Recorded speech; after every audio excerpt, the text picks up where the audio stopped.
annual Right to Counsel meeting. Thank you so much for taking some time out of your evening to spend it with us today.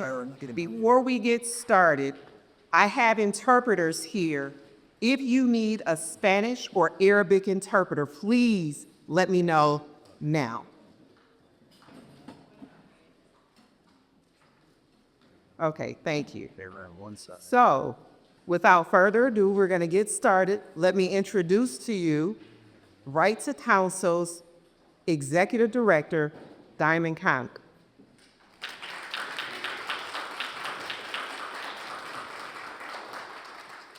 Okay. All right. Thank you all so much for joining us for our annual Right to Counsel public meeting. As Valerie just stated, I am the Executive Director of Right to Counsel. And I want to start by really just thanking you all. There are many of you in this room who have made me so proud to not only be here in this role, but to share this update. You're going to see that we have made a lot of progress with Right to Counsel since we started in March of 2023 through December of 2025, and it is because of our legal services agencies who are in the court day in and day out representing our residents who is making this all possible. And so I want to thank the lawyers, the legal assistants, all of your administrative staff for making this possible for us. It means so much. We have representatives from City Council here. We have representatives from the court here. We have our state legislators here. And I really just want to say thank you all so much, especially to our state legislators who are here and who want to speak. Valerie and I, over the last several months, have been asking for 1 hour, 2 hour, 5 hours of their time. And they've met with us in person, they've met with us virtually, and they've really been here just as support. And you'll see how much support that they provided in this presentation. And last but not least, the very first time I had a public meeting, it was just me. I did not have a team. And so I want to thank Valerie Pilot, who's my deputy director. She does a lot of work on the back end to help me coordinate this and a lot of other things in my day-to-day. And then Lake McCants over here, she's my data analyst. I never want to look at demographics and outcomes without her. And so I'm super thankful for all of you who make this possible. So this is a brief overview of what Right to Counsel has accomplished from the start through December of 2025. We will talk demographics and outcomes, but the entire ordinance report will be released next week. So this is just some of the things that we've tracked on a higher level. We will release everything else next week. I'm also working on the Stout report. And so I don't know how familiar you are with Stout, but that is the reason, one of the largest reasons why Right to Counsel exists, right? They took a hard look at, do we need a Right to Counsel in the city of Detroit? How much does it cost? And why it's important. I'm going to give you my data, but I think we needed an independent party to really also take a deep dive into what Right to Counsel means to the city of Detroit and what we're accomplishing. And so that report should also be released in the next couple of weeks so we can really see what Right to Counsel has accomplished outside of what I am telling you today. We also have state legislators who want to speak. We have residents here who want to tell their story. And so I'm not going to take up the entire time here, but that is the makeup of the meeting today. And of course, we'll leave time for public comment. And so without further ado, I am going to get started and we will go from there. Next slide, please. So at this point, we probably all know that there is a right to counsel, right, and what that means. But just in case there is somebody new who is listening or in the audience, in the city of Detroit, there is a law called the Right to Counsel. It's the Right to Counsel ordinance, and it gives any person who is facing eviction or a housing matter the right to have a free legal attorney in 36th District Court. My office is the Office of Eviction Defense, and I really kind of see us as like the backbone of the program. Again, our attorneys and legal assistants are in the court day in and day out making this work. But my job is to make sure the ordinance is being followed. We have the strategies in place that makes this function. We have the funding that we need, right? So we've been doing this advocacy really to make sure the funding stays in place. And really it's this collaboration with our legal service providers, the court, and the city that the Office of Eviction Defense is responsible for. We cover a variety of different housing cases at 36th District Court, primarily eviction. And so you'll see that non-payment of rent was the highest case type that would be managed, but then there are also termination of tenancy cases that we handle, and you'll see some maybe health hazard cases, and so eviction cases is primarily what Right to Counsel handles. But we also try to cover people in mortgage foreclosure cases, property tax foreclosure cases, land forfeiture proceedings, and threats to rent subsidies. Subsidized housing is super important to us because we know that if a tenant loses their subsidy or their public housing, they may not ever get it back. And so we try to catch them even before they get to court. If they have an informal hearing scheduled and we can catch them, we want to be at that informal hearing, which is between them and the property manager, and saying, hey, can we negotiate? Can we work this out before it gets to court? If there's an administrative hearing scheduled and that tenant is saying, I'm at risk of losing my subsidy, we want to come to that hearing and be there and advocate for them so that they can keep that subsidy. And so that is a part of what we're also trying to do with Right to Counsel. To be eligible for Right to Counsel, the criteria is, and it has always been, that you have to be a Detroit resident and you have to be at or below 200% of the federal poverty level. Next slide, please. These are our Right to Counsel providers that I'm super proud of and excited to work with. We have United Community Housing Coalition. We have Michigan Legal Services. We have Legal Aid Defender. We have Lakeshore Legal Aid. And we have Neighborhood Defender Services, who is our newest Right to Counsel partner to join us in representing tenants. But they all have managed to work together. They have found a way to collaborate and make sure that attorneys are there Monday through Friday to represent our tenants. Next slide, please. Okay, so what does this process look like from start to finish? It starts with the landlord filing an eviction case. And once that case is filed, tenants will be scheduled for their first court date virtually via Zoom, which is we try to accommodate tenants in that way. And so the first one will be via Zoom, and they can meet with Right to Counsel attorneys for the first time. We know that meeting with attorneys for the first time at the court hearing is not ideal. 36th District Court definitely wants us to work on that, and so we are rolling out some things, but that is the process at this point. And so they come to the Zoom hearing. A legal intake and eligibility screening will be completed to make sure that they are income eligible for Right to Counsel. And if they're eligible, they will be connected to a Right to Counsel attorney to discuss their case and their strategy. Tenants typically do not see a judge at the first hearing, but they are scheduled for a second in-person hearing. And that is because they're doing the intake, they're doing the eligibility screening, they're meeting with their attorney for the first time. But by the time the second hearing takes place, they should have confirmation on whether or not Right to Counsel will represent them, or if they will need to get advice or brief legal services in their case. You'll see that we're doing a lot better this as of 2025 in providing most of our tenants with full legal representation. But there are times where our attorneys are at capacity. And so there are still some tenants who show up to court and they get brief legal services. But at this point, most of them are getting full. So at the second hearing, litigation occurs and an agreement is reached. Typically, cases resolve at the second hearing with the judge making a decision on if the tenant can stay in their home or not, or if they need to relocate. Additional hearings may be scheduled depending on what negotiations are happening.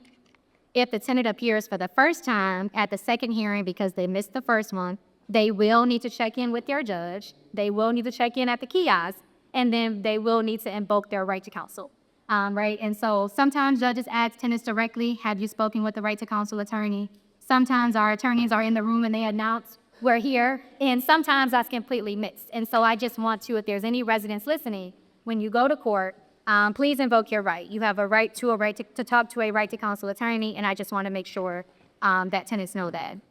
If you appear for the first time at the second hearing, the tenant will complete their legal intake and eligibility screening for the first time. If eligible, they will receive either full RET or brief legal services. So that is the scope of how Right to Counsel cases are handled. Next slide, please. This slide makes me really proud and really excited because we can really see the progress that Right to Counsel has made. And so prior to Right to Counsel, there were over 30,000 eviction cases being filed in the city of Detroit. At the end of 2023, with us being in place just about 8 or 9 months, there were 20,989 evictions filed. As of 2025, we see that there were 370 evictions filed. And that's still a lot, right? We still have over 20,000 eviction cases being filed, but we want to take just a little bit of credit for the decrease that we see in these numbers. We'd like to think that maybe landlords are working with their tenants a little bit more to resolve some of these issues before filing. We would like to think that, maybe just knowing that there's advocacy there is slowing down some of these eviction filings. And so I'm super proud of that number. I'm going to look just at just the 2025 column now. And we typically see every year about 20% of the residents who do not qualify for right to counsel because they are over income. And so there were about 16,296 tenants who were actually eligible for right to counsel services.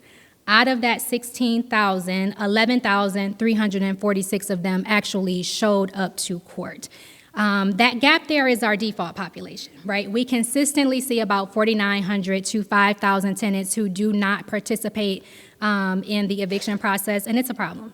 And we have a contract with United Community Housing Coalition. We'll hear from Mr. Phillips later. They are actually looking at the docket at this point, and if they see that a tenant missed their first court date, they're going to send a letter out and say, hey, please show up to your second hearing, I'm sorry.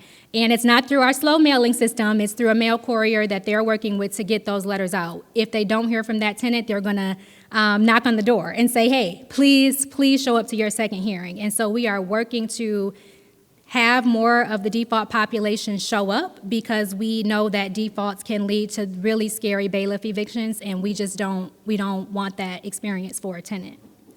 Out of the 11,346 tenants who did appear in court, we were able to provide full legal representation to 10,673 of those tenants. That is 94% of the people who showed up to court received full legal representation. That means, thank you.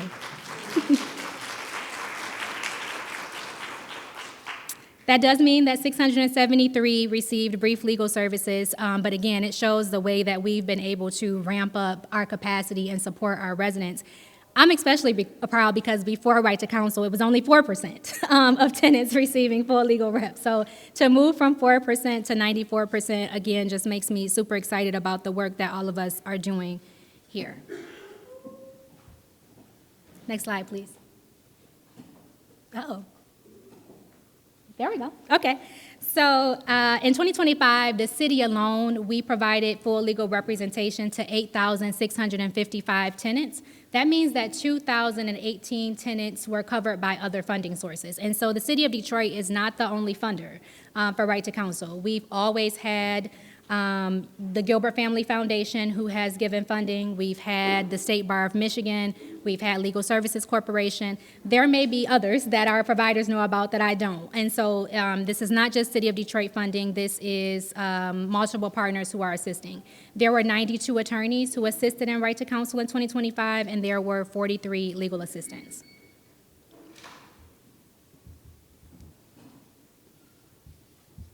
Next slide, please. All right. And so this is a breakdown of the types of eviction cases that we saw in 2025. I mentioned that non-payment of rent cases are the highest number of eviction case type that we see.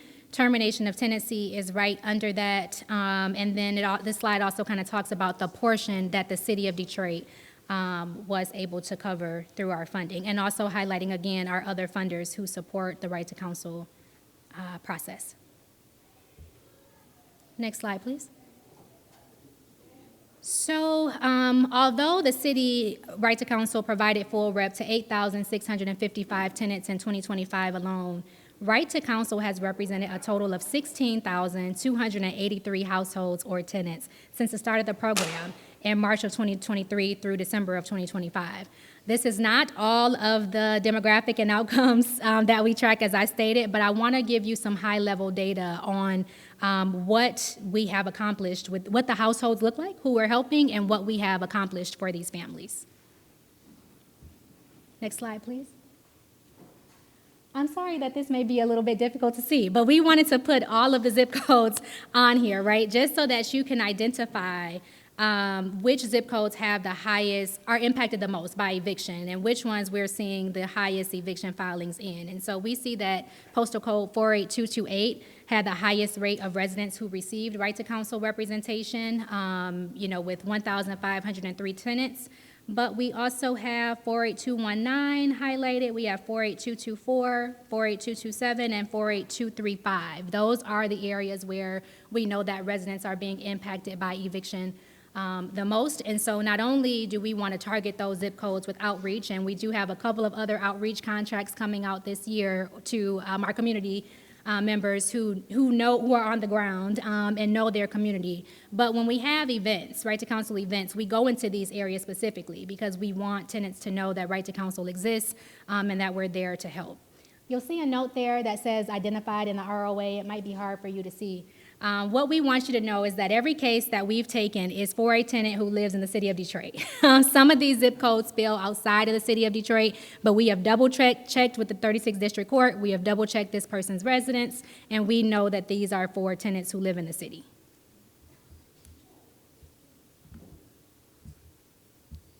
Next slide, please. This has been pretty consistent each year. We see that people in the age bracket of 30 to 39 are most impacted by eviction filings. I don't think that's all that surprising because that's probably an age of much change, right? People may be trying to solidify their jobs. They may be raising children, right? They may be figuring out where they want to live. And so all of those transitions probably lead to, income changes and eviction filings. And so that is something that we see quite a bit in our data. And seniors were present in 27% of the tenant cases represented by the city RTC. Next slide, please. And so we also saw that 31% of the cases we represented were for persons living alone. One data point that really stands out to me is that children were present in approximately 58% of the households that we represented. I like to pause there because I think so often we might think of eviction as an adult problem, right? Adults should pay their rent. Adults should be more responsible. These are things that I hear sometimes. Adults should, take care. If they just pay their rent, right, they wouldn't have to worry about eviction. But this is a children's problem in the city of Detroit too. And, right to counsel is there to help them as well. Imagine, being a child and being pulled out of your home, and not only your home, your community that you're used to, and the school that you're used to, and all of these different structures that you have in place. Imagine having to deal with the stress that mom and dad is under from having to find new housing, right? All of these things are super important. And so the fact that we see 58% of children present in these eviction cases just really highlights the importance of the work that our attorneys are doing. Disabled individuals were present in 24% of the households, and same thing, right? It's hard enough. When I was doing this work, we would work with some individuals with disabilities and trying to get the complex to install the ramp that you need, trying to get the apartment complex to get the shower, stuff, the information the shower setup that you need, trying to get them to adjust the floor so that you can move around. It is tough. And so if you leave that housing or you're being evicted from that housing, it's going to be hard to get new housing. And so we want to keep children, we want to keep disabled individuals in their home as much as possible. And this data just really highlights the work that we're doing. And veterans were present in 3% of the households that we served as well. Next slide, please. We consistently see that individuals that we assist only earn between 10 and 20,000 a year. So we are not helping, people who have a lot of money. These are people who are really in need of this service. When we look, we see that tenants earning less than $40,000 annually make up 90% of the tenants that we serve under the City Right to Counsel program. Next slide, please. I think most of us know this, African American women are most impacted by eviction in the city of Detroit. Out of the 16,000 cases that we represented, 15,000 of those people identified as African American and head of household. 72.8% of those clients that we work with were female. And so this is an issue for African American women, and as the last slide just showed, their children as well. Next slide, please. Subsidies are important, and so out of all of the cases that we took, 3,655 of them were for people in subsidized housing units, and that left us with 12,628 households who were living in unsubsidized or private housing. Next slide, please. So we're going to talk about a few of the outcomes. We know what these households look like, but what are we doing? And what is the progress that we are making to keep them in their homes? Again, this is not all of the data, but just some of the outcomes at this particular point. Next slide, please. So I started by sharing that since from the start, March of 2023 through December of 2025, we have represented 16,283 residents or households. Out of the 16,283 residents that we've represented, 8,600 of those residents or households retained possession of their homes from March 2023 through December of 2025. That equates to 53% of tenants who received full rep under the City Right to Counsel program retained full possession of their home. That percentage has improved from the 46.3% that we reported in 2024. Next slide, please. That means that there were 7,683 tenants or households who did have to relocate, or 47% of the tenants that we represented. Right to Counsel attorneys, though, still were advocating, and they advocated beyond the statutory minimum of 10 days for 92% of those relocating tenants, with most of those tenants receiving at least 30 to 60 days to vacate. We did still have some signed order of evictions or writs issued. That was about 5% of our tenant cases, but our attorneys did not stop there because a writ issued. For many of these cases, they still worked with the landlord to keep the tenant in their home even after the writ issued. They arrived at an agreement to prevent a bailiff or a court officer from coming out and, physically removing the tenant from the home, or they went back to court and the writ was denied or quashed. However, we did have 2.2% of our cases that we are aware of where a bailiff had to come out and the family went through that very traumatic process of being physically removed from their home. And so it's a scenario that we never want to see, but we do still see it, even with Right to Counsel being in place. Next slide, please. So I mentioned already that 3,655 of the cases that we covered were for subsidized housing cases, and so that's people with a Section 8 voucher, those who are in public housing. Out of all of those cases that we represented, we were able to either retain the housing for that tenant or keep their voucher in 87% of the cases that we represented. Next slide, please. So how are we doing is the question, right? I can give you all of these numbers, but how are we doing in comparison to other localities? And so there are 27 either states or cities where they have a Right to Counsel program as well, and they're advocating for low-income people to stay in their homes. Only 15 of those localities report to the National Coalition for a Civil Right to Counsel, and that is where we pulled that data from. And only 10 of those localities started after the pandemic, and so we really compare ourselves to them to see how we're doing. Of the 10, only 5 updated their retention rates as of a couple weeks ago when we looked at this. And so the ones in green are highlighted data points. And the ones that are in black, those were updated, I think, last year. And so if we look at the national average for tenants that retain possession of their homes nationally, that average is 66.5%. Our program is 3 years old, and we have a rate of keeping people in their home at 53%. We do want to note that Right to Counsel started 2 to 3 years later than a lot of these programs, and so those years under the percentages is when the program started. And so we're feeling hopeful that as we continue to stay in the city, we continue to do this work, that we'll slowly see that rate go up. We want to take a look at Baltimore, Maryland. I think they're the gold standard, right? They're keeping 92% of the tenants in their home, and I'll talk a little bit about why that is. But yeah, this just helps us kind of figure out where can we learn more, what can we do better to increase that retention rate. Strategies that could, oh, next slide, please, I'm sorry. Strategies that could decrease eviction filings and increase the number of residents who stay in their home. So the first strategy might be to enact a right to renew, right? This is not a new idea, but we saw that there were 5,180 eviction cases filed in 2025 that were termination of tenancy cases. These were cases where the landlord did not have to give any justification at all. There was no lease. They gave a 30-day notice and they said, please be out, right? Figure it out.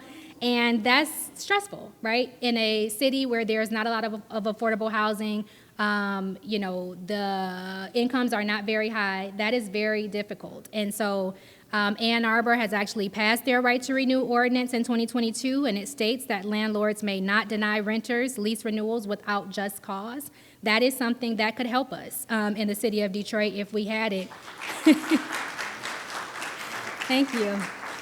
And decrease these eviction numbers. While I'm really honored to be in this role and I enjoy my job, I don't want to be in this role at the cost of 20,000 people having to be shuffled around and, you know, the stress of eviction. And it costs. We're going to talk about costs. It costs millions of dollars to fully represent tenants. And it's not that they shouldn't have this right, but we need to get the numbers down. And so thinking about how to get these numbers down is something that you know, I really wanted to try to think about this time around. With their ordinance, if the landlord does not give a reason, the landlord has to pay them 2 times the rent for them to move. That would help, right? If I'm only given 30 days to get 2 times the rent to find somewhere else to move to, that would be helpful for a lot of our tenants. And so that is one way we could try to decrease the eviction filings. We have an issue, you know, an ongoing conversation about the fact that most of the landlords in the city of Detroit do not have the certificate of compliance, as they should, right? As they should. And so we would like to see a situation where more of these tenants, where more of these landlords are held accountable, right? The court does have to accept the eviction filings. They do. There is a court rule that says that, you know, when landlords come with an eviction filing, they do have to accept it. But it is a violation of both the Detroit rental ordinance and state law for these landlords to be renting a home and they don't have the certificate of compliance. And that is majority of the landlords in the city of Detroit. So dismissing more of these cases would really help to drive the eviction filings down and drive the cost down.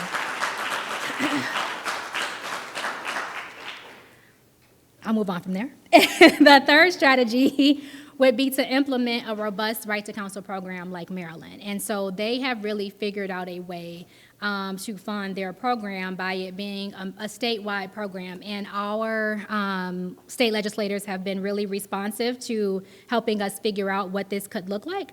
But essentially, they created a bill that increased surcharges on landlord-tenant filings, other civil filings, and circuit court case filings. Those surcharges range from $3 to $18, depending on the type of case filed. That money then flowed into 3 different pots. The first one was the Maryland Legal Services Corporation Fund, and so that fund not only was for right to counsel, but for all civil matters for low-income individuals. There was funding pulled from that bucket for that. The second bucket was for the Right to Counsel and Eviction Special Fund. That would be our fund that we would be using. And the third one was for the Rental Assistance Special Fund, which supported both tenants and landlords by having money available to pay back rent when it was needed. And in their first year, they generated over $13 million.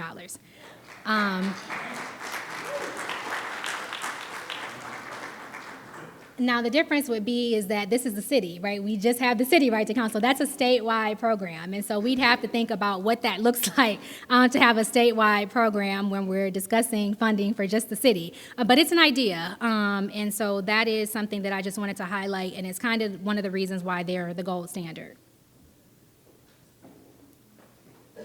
Next slide, please. There may be questions about this slide, and I ask you to please hold your questions until the end. But I knew that this was a question that many of us in this room have, and so I wanted to be transparent about where we are. So what does right to counsel look like post ARPA funding? Again, I took a moment to highlight our state legislators, and I want to highlight the Right to Counsel Coalition as well. They're over there because this first Leo grant came from their advocacy on the state level, in getting this for a right to counsel. And so that grant was given to us in October of 2023, or awarded, and the term ends in September of 2026.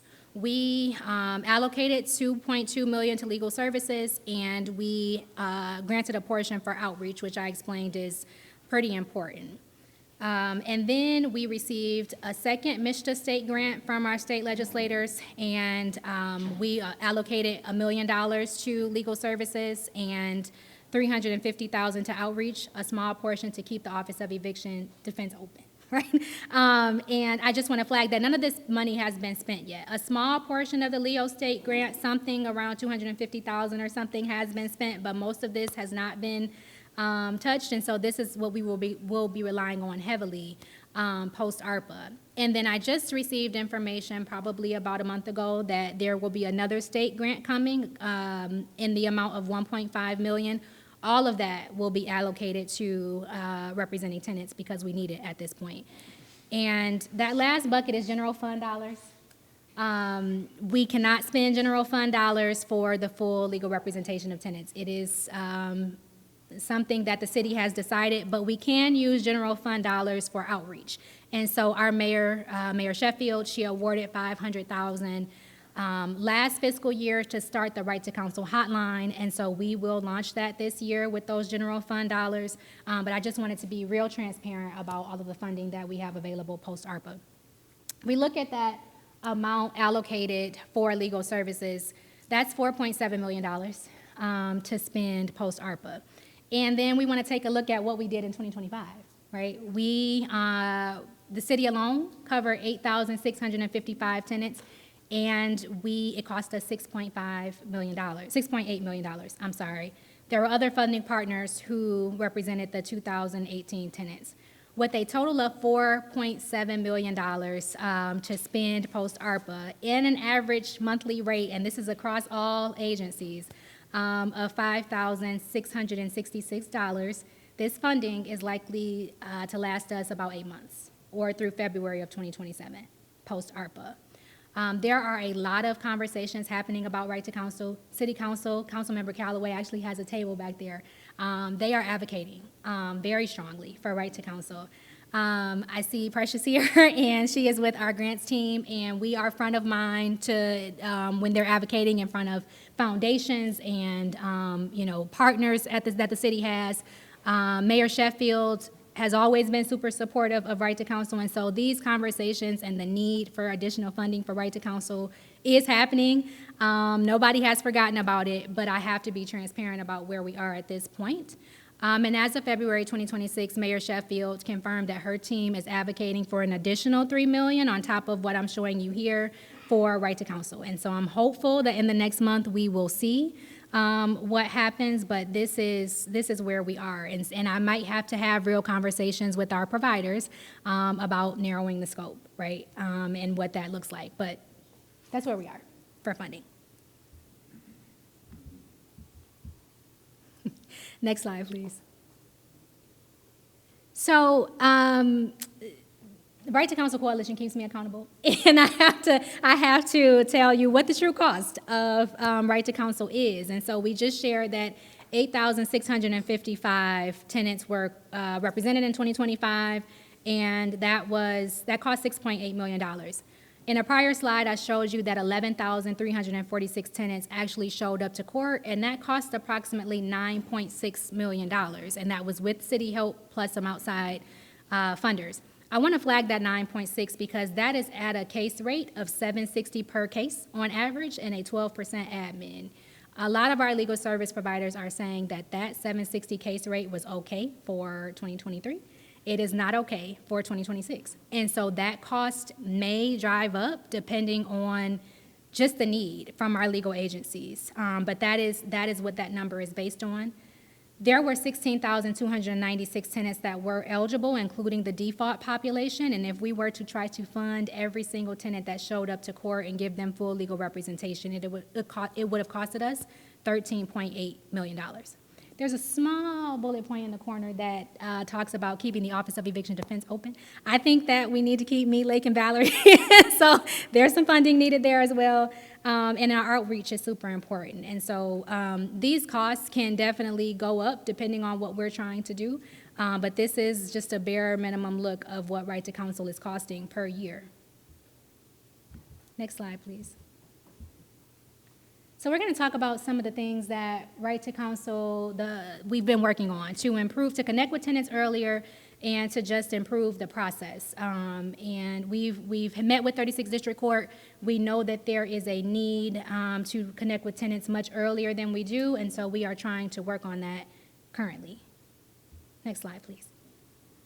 So I mentioned that in 2025, United Community Housing Coalition, they started working on trying to reach tenants when they missed their first court date. And so they're looking at the docket, they are seeing who didn't appear at their first hearing, and then they are going to either send a letter or knock on their door or both to try to get them to come to the second hearing. They're also hosting community events and coordinating with legal staff to educate tenants about their rights and available resources under Right to Counsel. We talked about 24% of residents who did not participate in the eviction process for 2025, and in an effort to reach them more effectively, United Community Housing Coalition was able to reach 1,302 of the tenants who missed their first court hearing between August of 25 and December of 25. In 4.9 of those cases, they did the intake right then and there at the person's home. They began learning about the case, and they agreed to represent that tenant at the next hearing. In 29% of those cases, the tenant did re-engage with the legal system, and they appeared for their second hearing. And in 41.5% of the people who re-engaged, their cases end up being dismissed. And so I am hopeful that when we do this next year, the default number is down, and we have seen more tenants appearing in court. Next slide, please. So in June of 2025, our City of Detroit helpline started working with, they've always worked with Wayne Metro, but they started working with some of our legal service providers because they were getting subsidized tenants calling the helpline, needing help. And so when those subsidized tenants would call, they would do an intake, and then they would direct those subsidized tenants to one of our legal service providers so that that tenant did not have to wait and show up to court and talk to an attorney for the first time. As I mentioned, I now have funding to expand this, and so and we want to staff the line with attorneys. And so the goal is to have a Right to Counsel, essentially a phone tree option. You call the helpline, the tenant would complete an intake, they would see if there's other housing programs that they qualify for.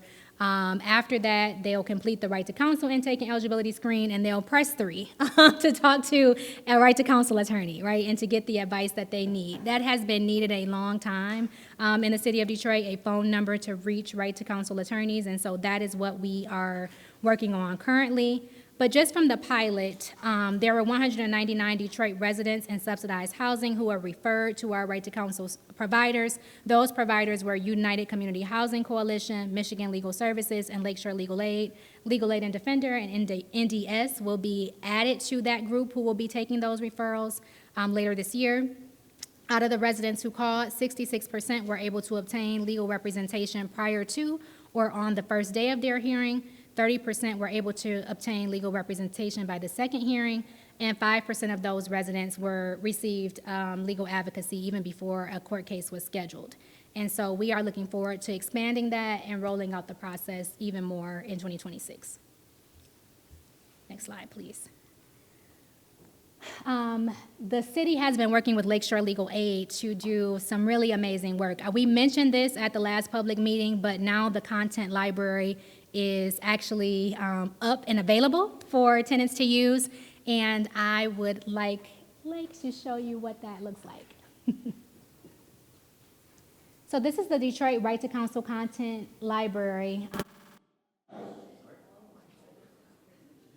If there was anybody awake, I guess he did that to asleep, I guess he did that to wake you up. Okay. All right, so this is our Right to Counsel Content Library.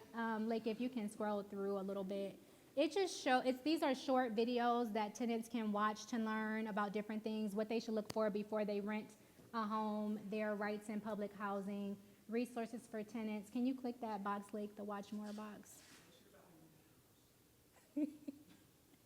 And tenants can also watch these videos in Spanish and Arabic. Lakeshore did a really good job of having these videos translated. Scroll down some more, Lake. But these are just the different videos that we want tenants to be able to access when they are dealing with an eviction matter and they can't reach our attorneys as soon as possible. These are things that we've developed to assist them. And so please share this resource with tenants. Please advocate for them going to this resource. And then, Lake, can you go up to the top and click the fact sheets button at the top? Yep. Thank you. And these are just fact sheets. And so if they want to carry the fact sheets around so that they, if they're traveling to court or they're dealing with an eviction matter, they can print these off. If they don't have time to watch the videos, they just want a quick idea of, what to expect in their eviction matter or what their rights are, what their defenses are. That exists. And so I just really wanted to highlight that collaboration between Lakeshore and the city. This is, to me, pretty exciting. Lake, can you click that need help button on the side there? I'm not sure if this is ready for full public review, right? But this is the intake system. So as I've said, we need a system where tenants can reach our attorneys earlier. And so what they would do is, you don't have to click it, but they would click that button there, and it's going to ask them, are they facing eviction? It's also going to ask them several eligibility questions, ask them information about the type of case, ask them when their court date is scheduled. And depending on when their court date is scheduled, that intake system will then direct the case to the correct legal service agency. And so Lakeshore is still working on that at this point, I believe, but I saw that link up there, and I just was excited and wanted to show you what we are working on.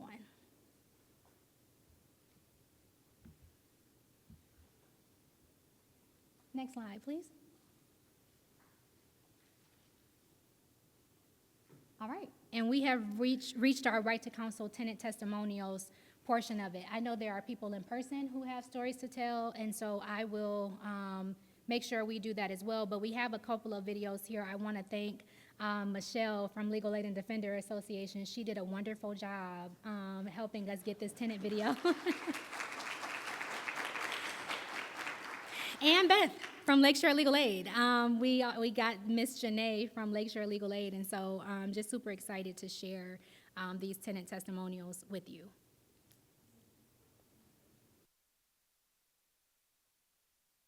What we want to share next with you is a testimonial from one of our clients for Right to Counsel, Marvin. Mr. Esmond was referred to our office from the Office of Eviction Defense, which received a referral from Senator Chang in Lansing. Mr. Esmond had two problems when he encountered our office.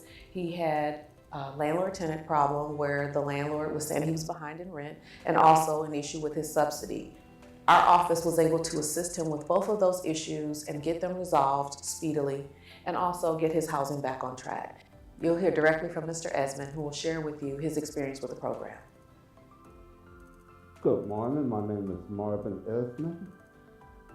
I've been here approximately 56 years, raised in Detroit, basically all of my life. My problem was I have a Section 8 voucher, and so I had a problem in filling out my Section 8 voucher. It arrived at my apartment a little late, and they said I was 10 days late. And so when I reached out to this company helped me out a lot. I called Lansing for help, I called here for help, and I talked to a young lady named Ms. Real. She helped me. She was very professional. She helped me get all my problems situated with Lansing. Yes, my problem was resolved through Mrs. Rio, through Lansing, and probably would have took a little more time, but this is a very good counsel. Rio is a very good attorney, and I'm very appreciative for the help. Very helpful, very professional, very polite. All you want when you're trying to get help. The Right to this Counsel program is very, very helpful. It really helped me. I am really blessed by them. I recommend this counsel to anybody that's having problems out there, like I had. I recommend this council. Thank you so much, Mr. Esmond, for sharing your story with us. We just wanted to highlight the importance of the Right to Counsel program and the difference it makes in lives. And we want to thank Mr. Esmond very much for coming down to just share his thoughts and views on the program with us. Thank you.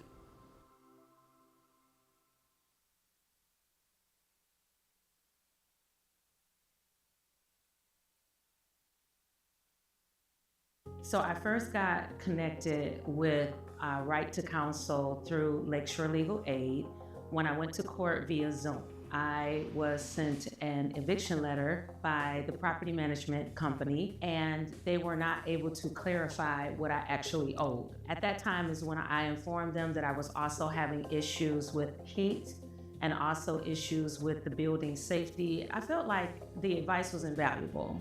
Like to tell me to hold your rent because we're gonna seek abatement and we don't know what that abatement is gonna be. The second was to start taking the temperature checks. And I did that consistently. So by the time we went to court in January, I think at that point I had taken like 80 temperature checks, with the lowest being like 59.9 degrees in my apartment. The other thing, as far as I was just very grateful for, was just throughout the entire process, very hands-on, very personable, very much like reachable and stay within communication with me. They were able to answer every question that I had, any concern, any kind of thing that I'm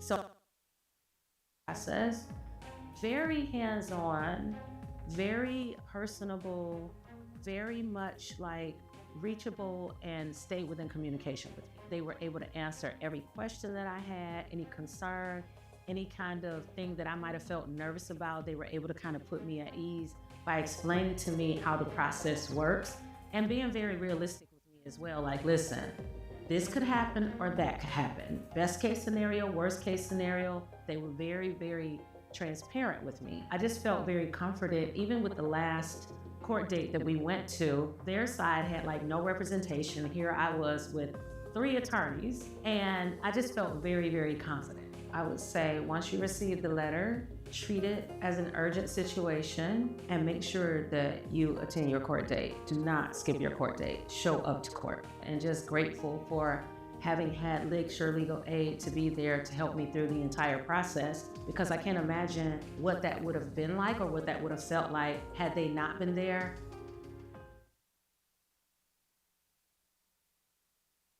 Highlight some of the amazing work that you all are doing. All right, and so we are going to have a Q&A portion. I am going to allow some others to come up and speak at this time, but I will be here, and I just want to thank you all for listening to me while I provided this update to you. Thank you very much.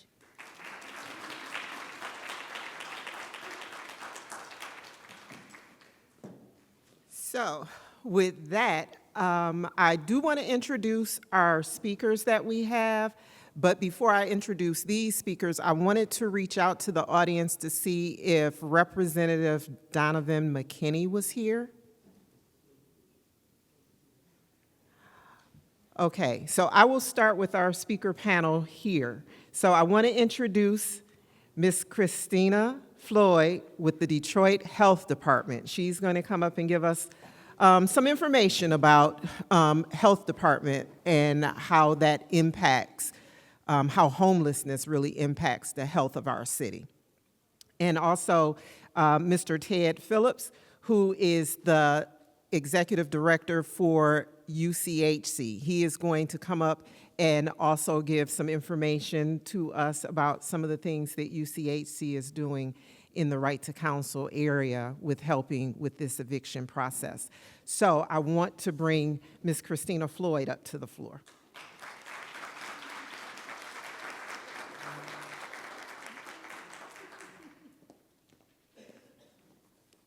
Thank you, Ms. Violet, and thank you, Diamond, for just this opportunity to be able to come before my community. Good afternoon. My name is Christina Floyd, and I am the Deputy Director of Public Health for the Detroit Health Department under our new leadership, our new Chief Public Health Officer, Ali Abazid. And it was truly an honor to listen to this previous conversation because that makes my job in public health so much easier. When we talk about health and all policy, exactly what you just heard about how the implications of evictions really not only physically, not only emotionally, but physically impacts those who are affected by evictions really overall. And so you saw a lot of data, you heard a lot of information, and to be quite honest, we in public health love numbers. So I'm gonna tell you a story, because the stories actually give a broader, general, but personable approach. Yesterday, around about 3 p.m., I received a call from the Housing Revitalization Department, and there was a tenant who was about to be evicted on Friday, as in tomorrow. This particular individual had been homebound, had been in their living situation for a little over a year, and they had no transportation to get from where they were going to be evicted to where at least the Housing Revitalization Department were able to put them. So we had to kind of put our heads together and figure out how can we get this person from literally point A to point B. Their insurance would not cover transportation because it was not for a medical emergency, a medical appointment, or a doctor's appointment. And again, mind you, this person is homebound and bedbound in such as like a hospital bed. So fortunately, through EMS, we were able to find out that there are services and systems in place for individuals who need that. But had that person not had the connection to the city to be able to also have a social worker to connect them to the resources that they need, they would have been stuck trying to figure out how they were going to get out of this one place and get to another. Clearly, being bedbound meant that they have exacerbated health outcomes already.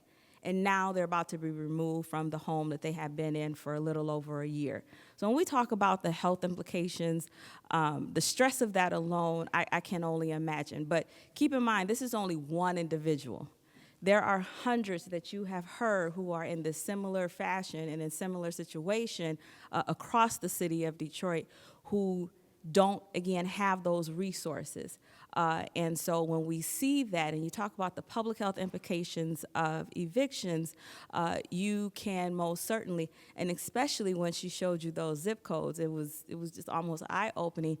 If we were to transpose our elevated lead levels for our children on top of those particular zip codes, those with chronic illnesses such as diabetes, hypertension, cardiovascular disease, asthma, we were to transpose those, they would almost mirror some of those primary zip codes that you would see that the Right to Counsel is targeting. So what does that really mean for you all?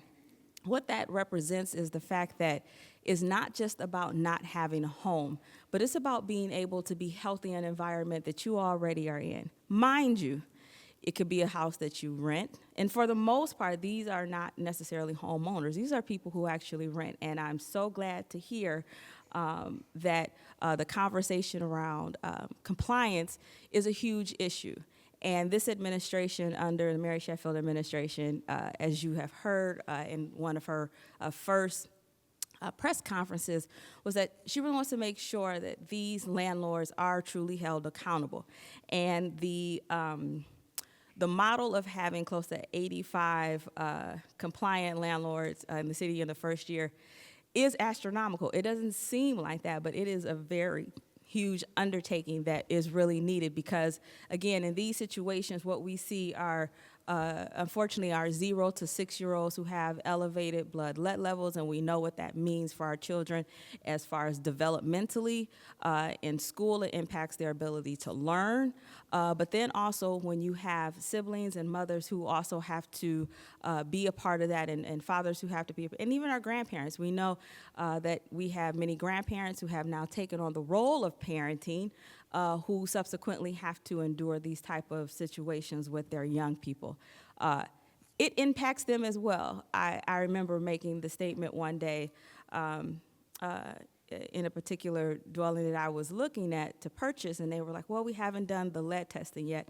And while I joke to say I'm 40-something years old, I don't think I need to worry about the lead paint right now because I didn't have children. However, I understood, and I was so thankful that the inspector made sure that that was a part of the reality of coming into these homes in the city of Detroit. That is not the case for many people who go and have to find housing, temporary housing, or even long-term in rental type of environments, or even subsidized type of scenarios. And so what we see, again, as that public health implication is when you're moved from one place to another, and you already have encountered many of what the health system calls social determinants of health, such as factors that interfere with where you live, your income level, and so on. What we see is medication noncompliance, which exacerbates, again, your health outcome. If you're diabetic and you have to move, but you have medication that needs refrigeration and you're going from one place to another, something's going to give. And so what we then see are increased amputations. We also see increased complications of diabetes, and so on. And so I can go on and on about how these relate, even to the point of where you have, and we speak on diabetes as a whole, but for those who still take insulin with needles, again, if you're going from one place to another, you're not going to have the funding to be able to buy clean needles. So what are you going to do?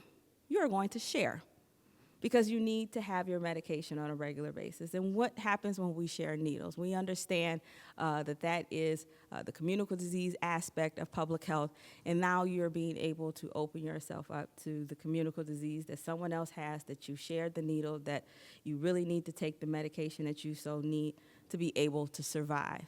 These are the impacts that we see on a regular basis. And that's just, again, for that realm. Now let's get into maternal child health. I was so, again, happy to hear that this is not just an adult issue, because it is not. It impacts, and we see the physicality of impacts to maternal health and infant health as it relates to those who are being evicted. Trauma starts early, and if we have a pregnant mom who's going through evictions and situations where they are displaced, that trauma manifests inside the womb. So when that child comes out, while they may not have been in the situation physically, they were still present. And we see that today, where you may have sometimes complications in those births. They could be premature births. Unfortunately, they could be stillbirths because of the stress that is caused on the mother itself. But even sometimes as the baby is actually born, there can still be traumas that have manifested in that child that we may not understand. And months or years later down the line, we start to see that manifesting in behavioral situations or even relational type situations. So these are the things that we are seeing in public health that we are really trying to address, and which is why it's so critical as this administration talks about health and all policies, why public health really needs to be embedded in these conversations. It's not about making sure that you have enough money to live from place to place, but it's about making sure that you're not surviving, but that you're actually thriving where you live. And so the reality is we don't want citizens to have to constantly survive.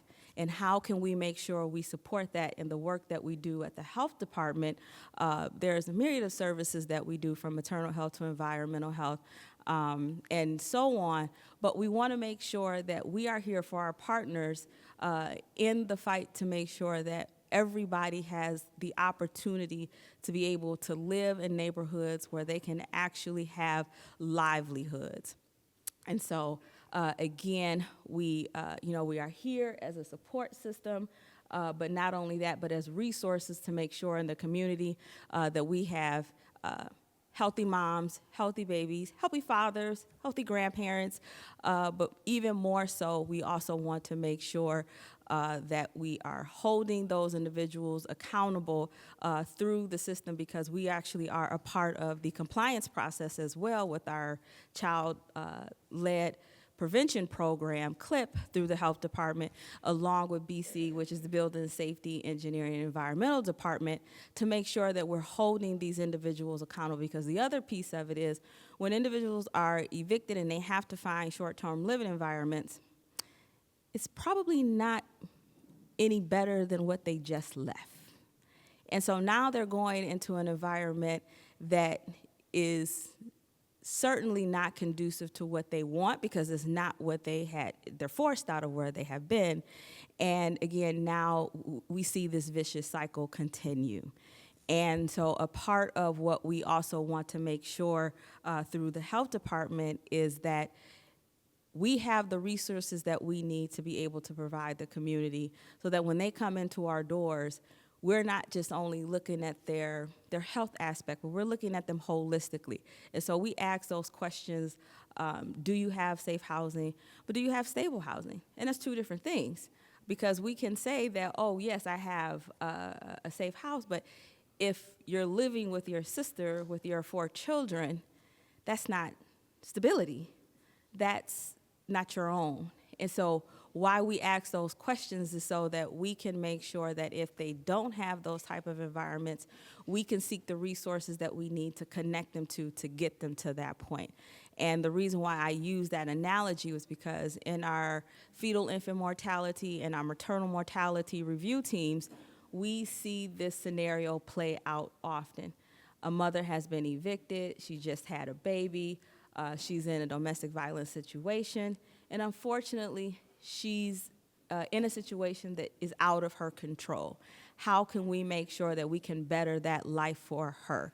But unfortunately, because again, she has created, or her cardiovascular issues have been exacerbated, she unfortunately has passed away, or she's grieving the passing of her child. These are things that are interconnected as we talk about the right to counsel and why it is so important to bridge these gaps in services with both public health, the City of Detroit, right to counsel, our leadership, both local, state, and federal, and then our health systems, because that's the other piece. Our patients aren't, our clients aren't siloed. It's not that they only come to the health department and they aren't touched by anybody else. We have to make sure that we actually are bringing in our federally qualified health systems, as well as our primary health systems, such as Henry Ford, Trinity Health, and so on, to make sure that comprehensively we are really doing what we should to make sure that people are in safe environments. So with that, that is really what I would like to bring to you all. I could have given you 50 slides full of a lot of numbers, but to bring the people aspect to what we are seeing is really, I think, important in public health that we haven't been able to do. And so that is what we would like to do for you today. And we are here for a resource, as well as to be able to answer any questions that you may have. So thank you.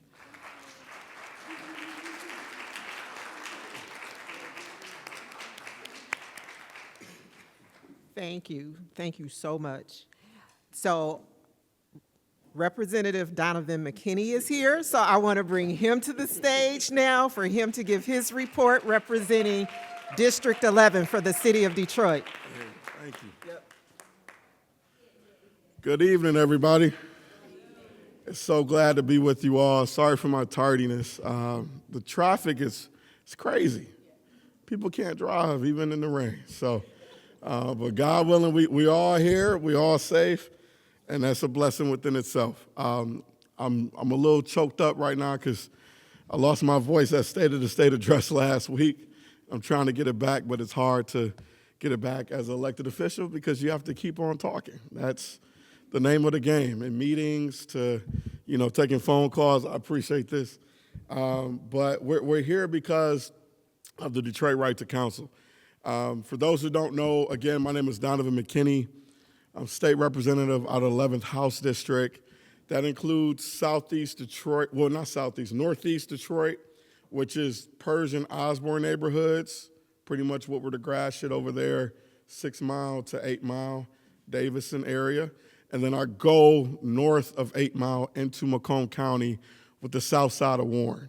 And I go up to about 10 Mile, 10 and a half mile. But right now, I represent the poorest house district in the state of Michigan.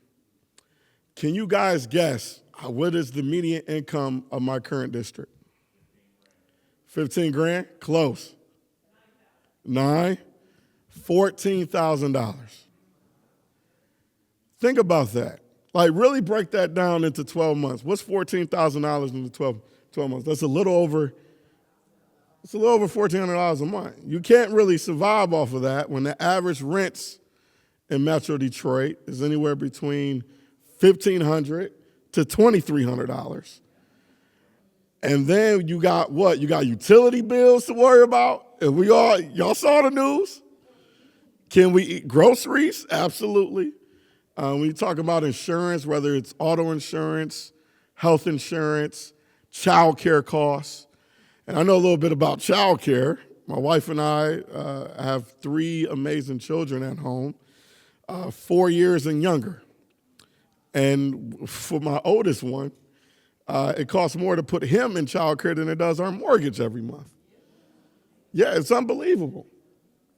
Unbelievable. And so we are at a catastrophic cliff right now when it comes to affordability.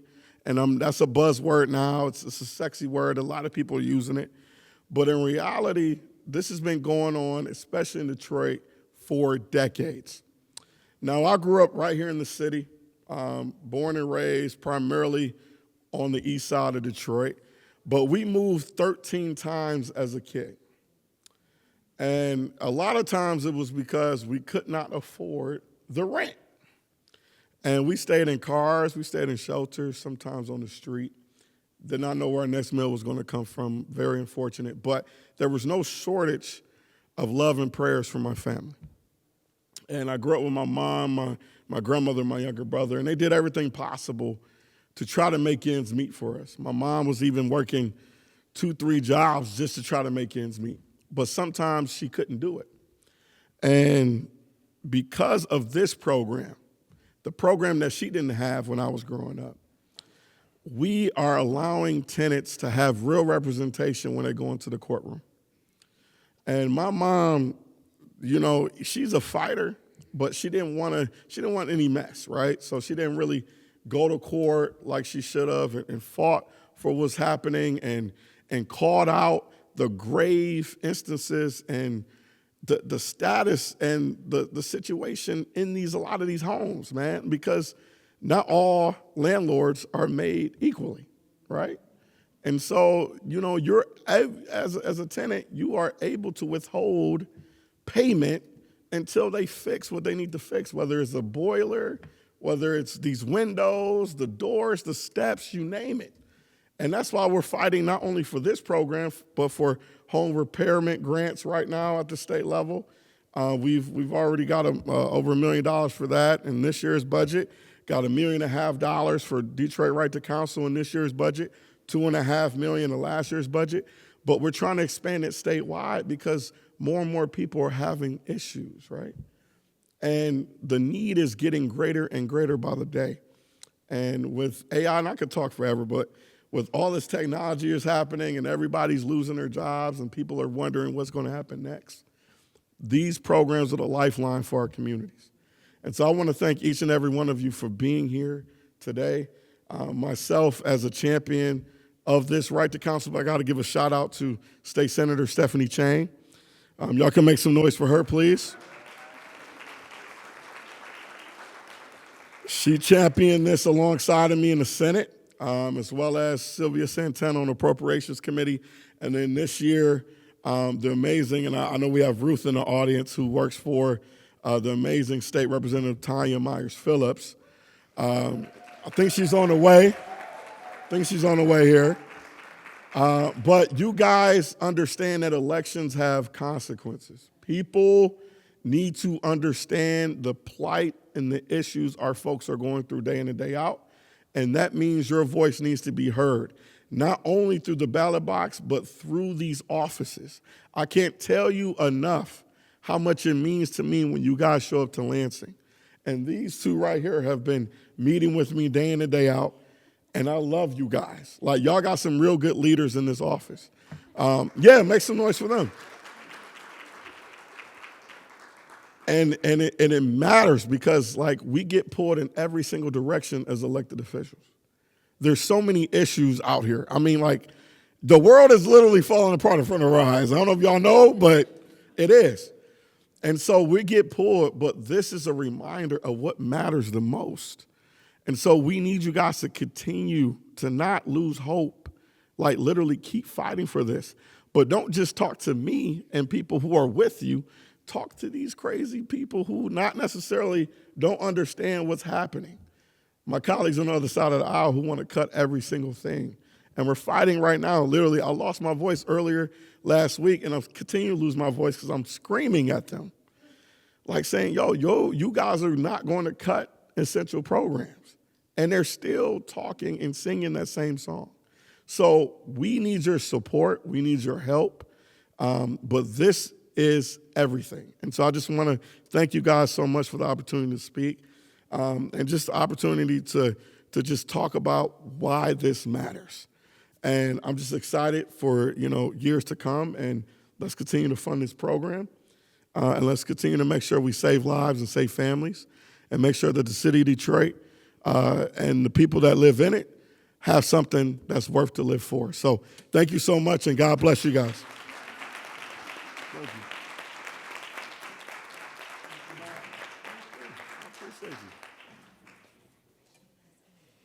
Thank you, Representative McKinney.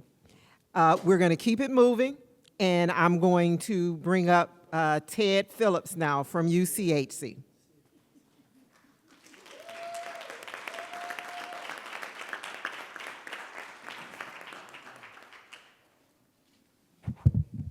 Good evening. United Community Housing Coalition, along with Michigan Legal Services, Lakeshore Legal Aid, and Legal Aid and Offender, are the four groups that are under the contract with the city that Diamond gave the wonderful data on earlier.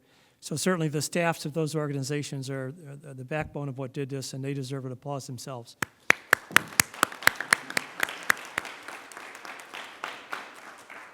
UCHC has been engaged in work in the 36th District Court since 1986 when I came there as a director.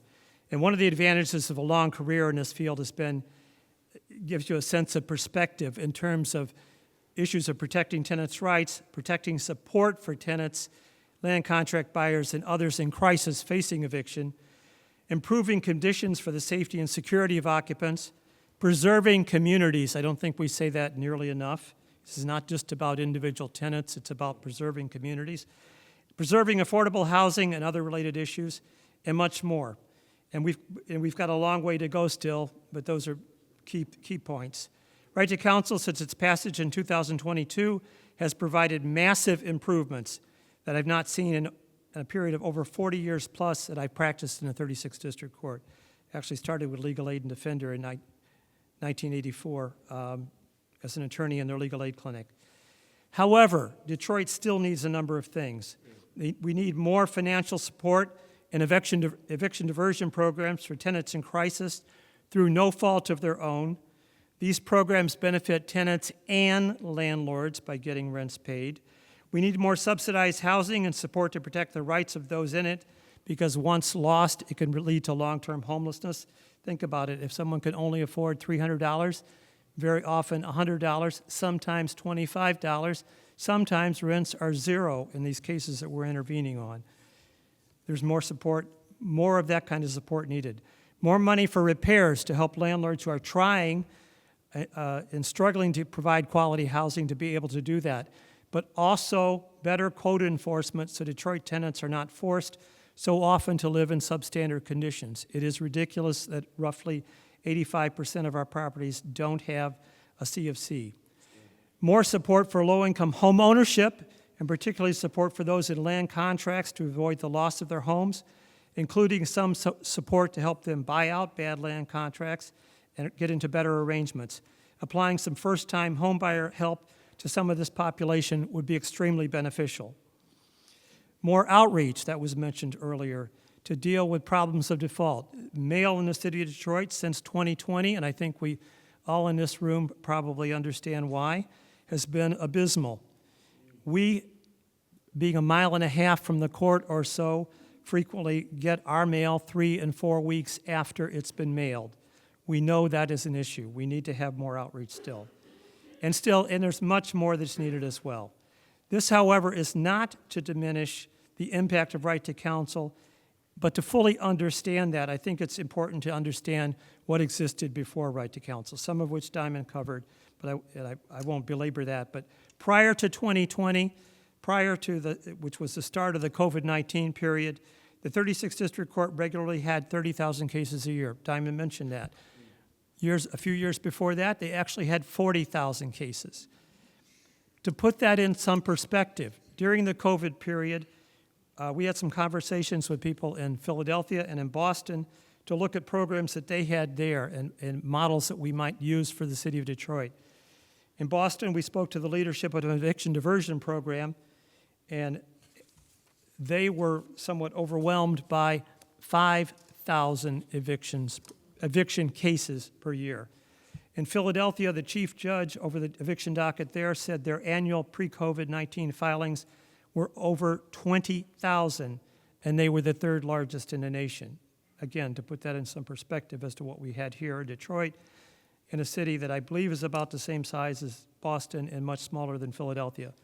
Given the staffing levels of all of the Detroit Legal Services agencies combined during that period, our best estimate pre-COVID-19 was that we're able to cover about 4 to 4.5% of all of the filed cases and about 5 to 6% of those that appeared in court. A U of M study done during the COVID-19 period reported the number is about 3.5%. Generally, 85% or more of landlords are represented.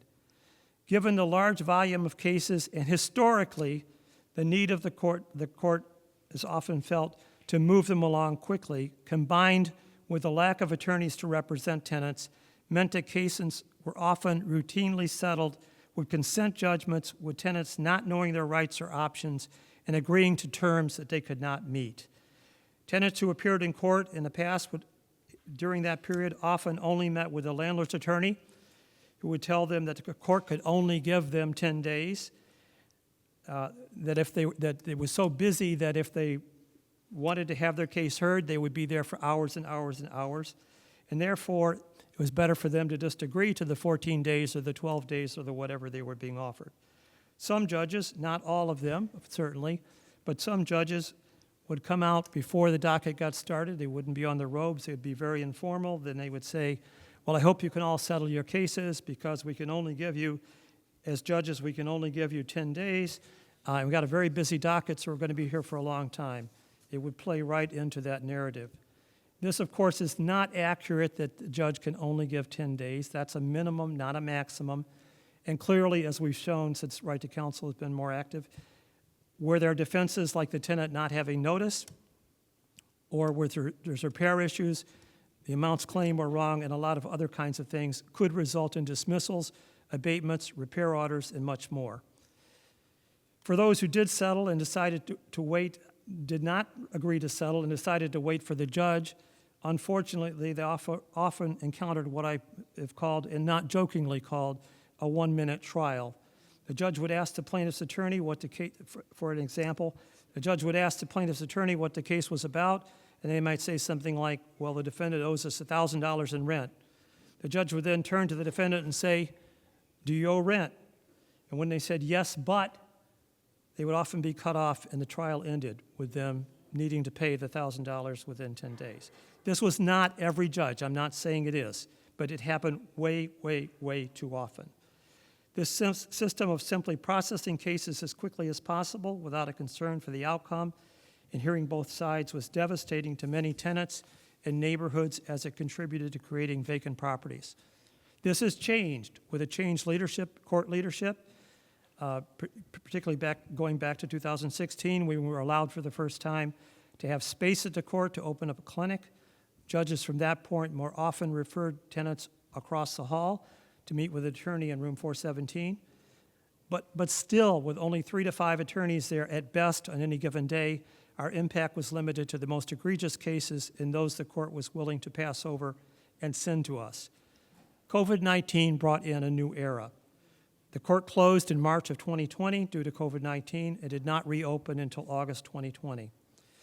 The city, seeing the urgency during that crisis of tenants not being evicted, crammed into shelters and the like, and the health hazards that would create, came to us with an amendment to one of our UCHC contracts in August of 2020.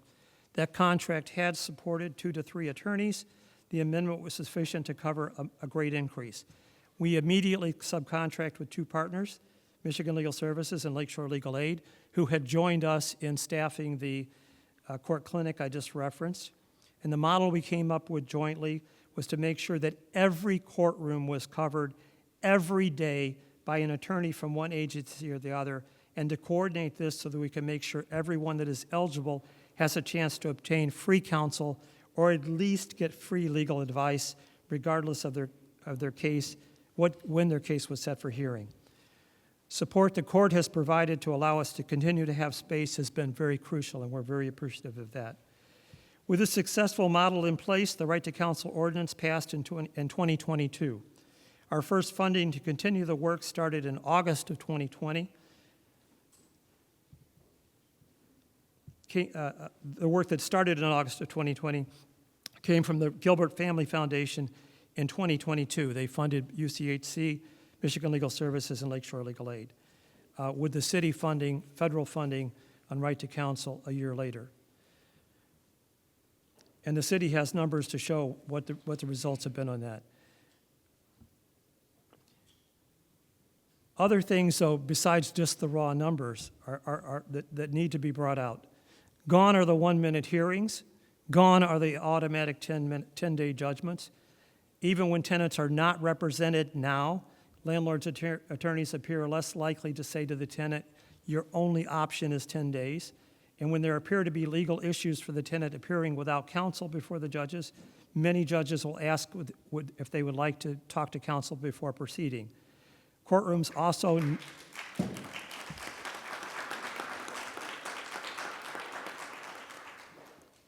also now announce to tenants appearing before the judge takes the bench that there's free legal help available in room 417. This did not happen before Right to Counsel. What was mentioned before was that the number of cases has declined to 20,000 and has been declining for the last 3 years, and that's great news as well, but still way too high. Only focusing on the legal work in Right to Counsel, however, misses the full picture of its effectiveness. Even when tenants have no legal issues, they simply for example, they simply don't have the money because their child was sick, they lost a week of work, they had to spend their money on repairing their car to be able to get to work, or any number of things. Again, thinking of the persons with incomes like what the representative said, these little things can become a crisis issue. But even when there's nothing legal to resolve, meeting with an attorney and getting assistance to get other programs that can help with a non-legal problem is absolutely crucial. And getting the landlord paid or getting the tenant moved without the expense of a bailiff eviction on the landlord also benefits them. Ultimately, evictions do not benefit anyone. They most often represent a failure in the system. For individual tenants and land contract buyers, they result in the loss of everything. But that's not just furniture, appliances, clothes, etc. That is medicine. That is important paperwork. That is things that impact their health and safety, that could keep them unemployed and in health danger for a long time. And other things as well. children's artwork, family pictures, lifetime gifts, the things that make us human, the things that make our lives special. I've also had 2 cases in my career where the parents' ashes were thrown out. And I had one that came up to us in the last year where a child's ashes were thrown out. These are things you don't replace. These are experiences you don't get over. These are things that stay with the family and all of the family members for a lifetime. And one of the things that we have heard over time is that one of the indications of adult homelessness very often is you're homeless as a child. In addition, the eviction being on the record may impact their ability to obtain other housing for a long time. And if it was subsidized housing, they're in jeopardy of losing that housing for a lifetime. And landlords' attorneys tell me that eviction costs can be as much as $2,000 to $3,000 for the bailiffs. Again, no one benefits from this approach.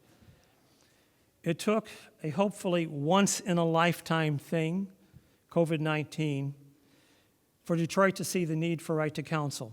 Across our nation, over 750,000 people died from 2020 to 2022. But that contributed to us getting here, to seeing what needed to happen.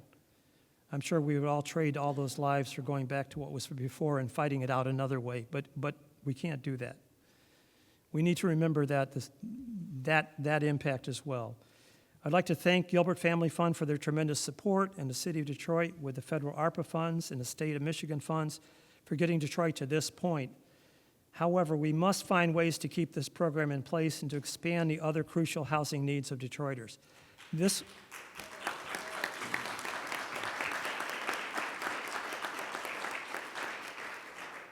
This work impacts everyone. We need to keep remembering that. It is not about one tenant in one apartment building in one house. It impacts everyone. It impacts every community, and we all need to be aware of that. And as we look at funding sources, we need to keep that in mind too. Thank you.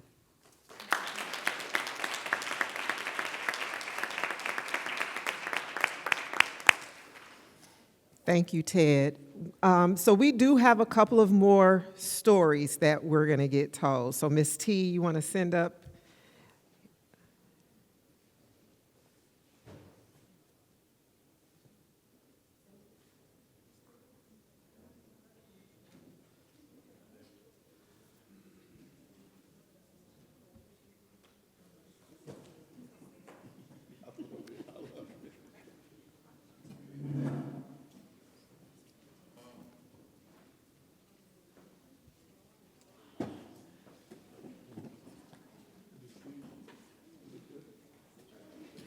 So I'm going to let the ladies introduce themselves and then give their stories.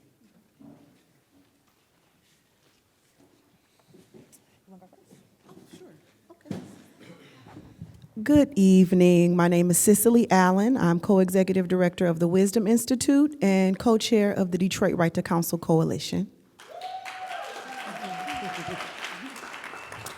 Hello, I am Miss T. Tanisha Sanders. I am co-chair of the Detroit Right to Counsel Coalition. And I am Cassie Jones McBride. I am also a co-chair of the Detroit Right to Counsel Coalition.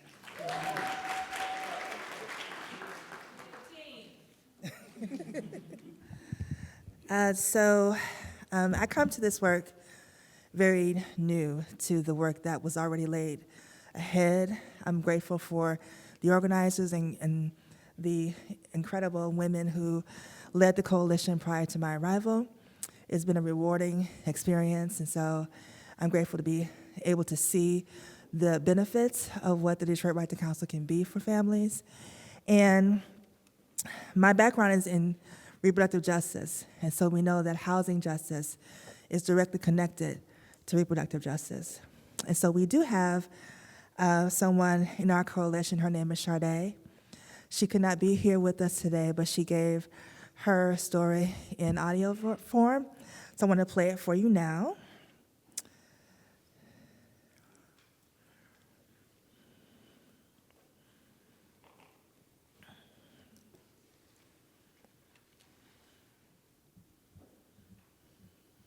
got help. I was a lot scared. I was more scared because I thought I was doing everything that I needed to do, far as keeping documentation and everything dealing with this company. And when they sent the eviction notice, it really scared me because I'm like, I have kids. I have at that time, I had a 2 and 3-year-old.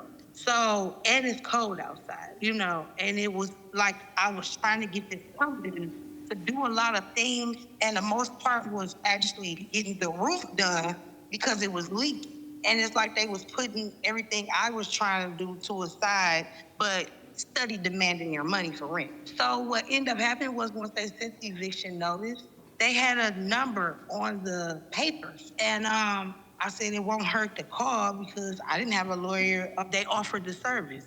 When she introduced herself to both of us, she just went step by step with us on what she needed from us.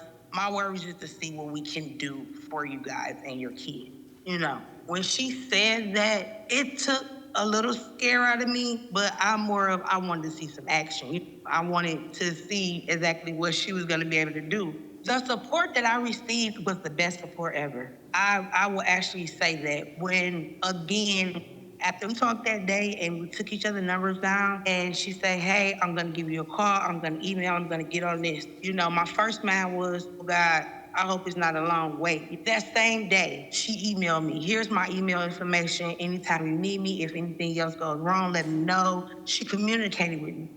But she kept it up front with me. She said, listen, I'm gonna do whatever I can to make sure you and your family are safe, to make sure that this company does not basically get away with what's been going on, And the first court date, she went in there, and when she went in there, I was so scared the day of the court date when I had to actually appear. And she said, I know it's scary, but you have to trust me and just be honest with me. As long as you're honest with me, I can help. When we got that relationship established, from that day forward, even when I went and had to go forth the judge to actually agree to everything, I felt so much confidence. And I wasn't scared anymore. It's like all the scare that I did have in the beginning, she reassured me that it might not be the outcome that you want, but you're gonna have an outcome, and it's gonna be an outcome safe for you and your kids. A line of communication open. And that was the best thing ever. So I really do thank God for this company, for this program, because you guys have helped me a lot. And actually, I've learned a lot from you guys too, dealing with a lot of things with landlords as well. So you gotta pay attention. Before I got help, So that's Sade's story. But I do want to lift just briefly what the sister said from the health department around the ways in which evictions carries through, not just in the person who's experienced it, but also in the people who witness it, and also is generational, the effects of it. So I was proud to be a part of the Secure study with Dr. Celie Jefferson and one of the co-authors of that research paper. And it was 1,450 women that we surveyed over Detroit and Macomb County and Washtenaw County. And we talked about, what it is that you experience in evictions. How did it affect your health? And we found in doing that work over the past, it was 4 years that we did that work. We surveyed people from 18 to 45. And most of the evictions, over 68%, were illegal. It also led to an astronomical amount of preterm births. So we know that from the study, just from the 1,450 women that we surveyed. So it's very connected to how you are able to sustain your life and how you're able to maintain housing. You don't worry about your health when you don't have anywhere to live. So I just want to lift the connection to your health and to your stability and to your, and also the housing aspect of your life is also a human right that needs to be sustained. So I'm grateful for this work and for this coalition.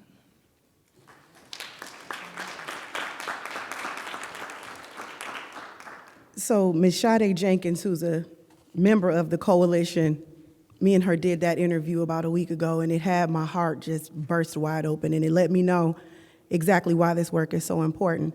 So first, I want to, of course, thank Diamond and her team, and Mayor Sheffield, and the state legislators who are championing right to counsel, especially Representative Tanya Meyer Phillips, who is extremely critical in making sure that we have this program. So we got to give credit where it's due. It's been some good work done, right? But we got to do more, right? There is so much more to do. So we know that there's positive stories. We heard Sade's, we heard stories in Diamond's presentation. Right to counsel is working. It is some power, right? It is making powerful changes in people's lives. But enough of us don't know about it. We don't know right to counsel exists. Wisdom Institute will be out tabling in community. We'll say something like, do you know that there's a law? You know, you could have full representation. You might get it for free. And people are like, what? They don't know. It does give them hope, but more people have to know. Tenants should know about right to counsel before they are in a crisis, and they should know that it's free. We need to saturate communities with information, raise the awareness through our block clubs, neighborhood associations. We know the hotline is coming. The hotline is about to be hot. That's wonderful, right? And it has to happen. It all has to happen right now. It's not optional. Outreach has to be a core budget category if the ordinance is going to reach the people in time. It has to be.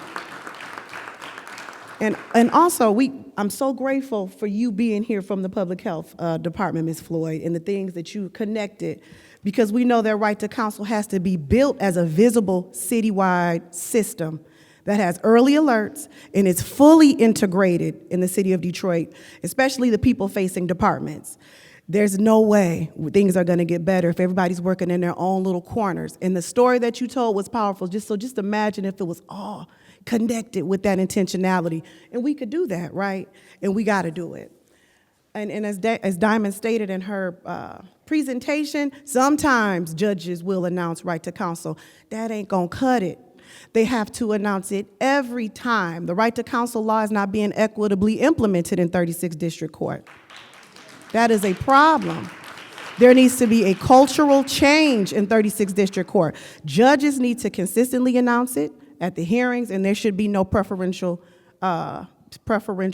scheduling. It has to make sure it's equitably implemented.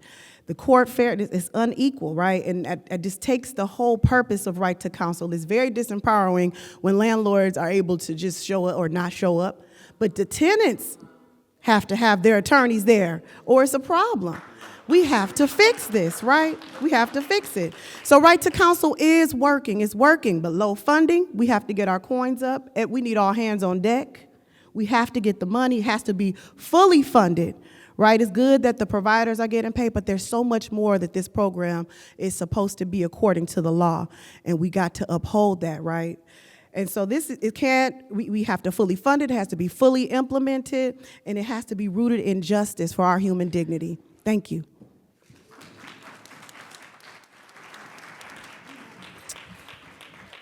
Hello, everyone, again. I am Ms. T. I'm your community person. So in 2019, we got a phone call. Got the phone call, and basically, we just didn't know what was going to happen to the single mothers and the babies, right? So we pulled together as a coalition, Tanya Myers Phillips, Miss Gwen, Miss Ruth, 20 other organizations, including the Wisdom Institute and Mother and Justice and more. We came together and we said, what are we going to do? So we did this. We did this for sure. It started from scratch. So you guys, things can start from scratch and be something major. When we were blessed with Diamond, I said, okay, somebody doing something. So me, myself, I'm in the community, and I'm going to ask you guys, I'm going to call out to you guys and to everybody else. We will be in your community, all 7 districts. When you hear it, just come. When you see the sign in the store, just come. Come tell your stories. Tell somebody else. Please, let's help each other. And that's what I'm here, community service. Thank you.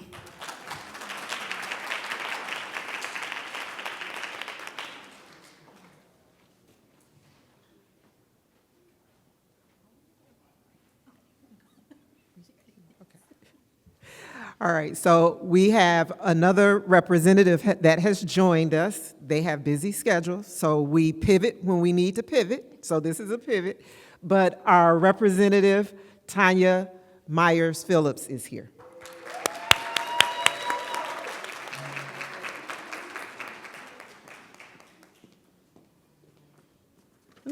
Good evening, everybody. It is so good to see everybody in the room.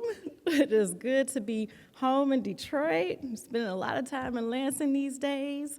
It is good to see my friends here. So I want to thank every member of the community that has come out today to talk on this very important subject matter and to learn and get resources.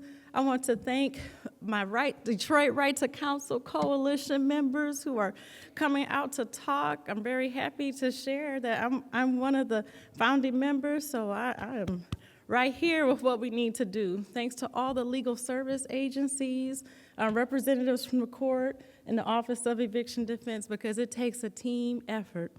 So with that, I just wanted to come and share a few words. Some might have been shared already, but this I just want to continue to share with maybe some folks in the room that are that are new, that are just finding out about the ordinance, because it's been a challenge to continue to get the outreach to come out and reach every corners of the city.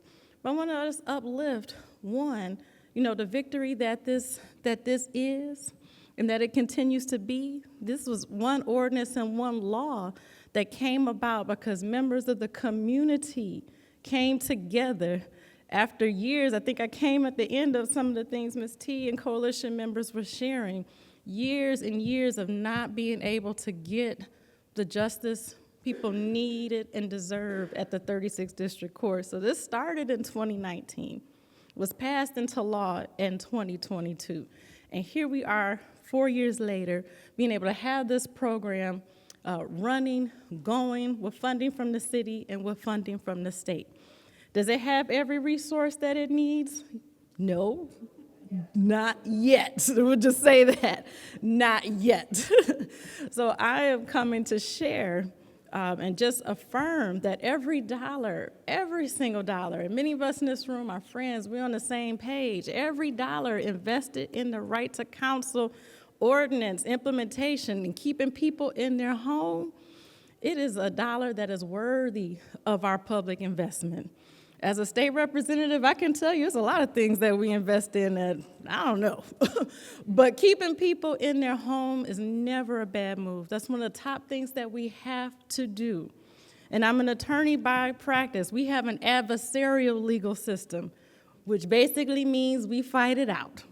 So when a person comes into court and you don't have that legal training or that legal background, you could probably represent yourself, but the system is not designed for that to be a successful outcome. So legal representation and outreach so you know rights, and pouring money into programs and initiatives where community members can determine what works best for ourselves, that's a good investment every day of the week. Oh, thank you. You can never go wrong with investing in our community, investing in our children, investing in our youth, investing in people being able to have the security of home and not being bounced around from place to place or house to house, at every predatory landlord's whim. It's a good investment. It's a worthy investment. And at the state level, as our Rep. McKinney was here a little earlier, you have friends at the state of Michigan who are fighting all the time, every day, to partner with the city of Detroit to get the resources that this ordinance needs and deserves. And frankly, I want to retract that. It's a right, okay? It's a right. It's a right. And Detroit isn't some island floating out here that's disconnected from the state. So I am fighting every day to make sure the state of Michigan does its part in partnering with community members first, partnering with our service agencies, partnering with the city of Detroit to make sure that this program gets the full funding that it needs. So again, my name is Tanya Myers Phillips. I've been fighting for right to counsel for a long time. And I'm going to continue to fight, continue to partner. If I can ever be of assistance, please do not hesitate to reach out. Ruth Johnson is here from my staff. She's also an original Detroit Right to Counsel Coalition member. So please, please, please keep fighting, keep pushing. You have friends in Lansing who are doing the same in the Capitol as well. And if I don't get to shake your hand today, my apologies in advance. They have us a little bit. We're trying to cover a lot of ground in the city, but I love you from the bottom of my heart, and I'm always going to fight for right to counsel.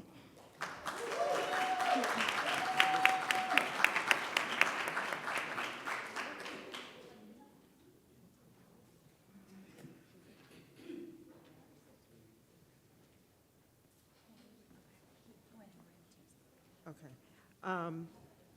We want to quickly let okay, do I know how to take this out? I'm sorry. I got to figure this out. I'm getting ready to go over here because we want to let the Tenants' Rights Commission introduce the team. This is a new team that the city of Detroit has that is here for the tenants to help educate them. Good evening, everybody. We're so glad to hear about Right to Counsel and what it can do and what it has done for the residents. We are the Detroit Tenants' Rights Commission. The Detroit Tenants' Rights Commission is a body of citizens that rent property in the city of Detroit. And we have accepted the mandate to advocate for our peers. I like to use the word peer because it indicates that we represent who we are. We come from a lived experience perspective, which gives us an advantage because we understand. This groundbreaking commission was formed through a resolution from Councilwoman Mary Waters, who is one of our at-large council members.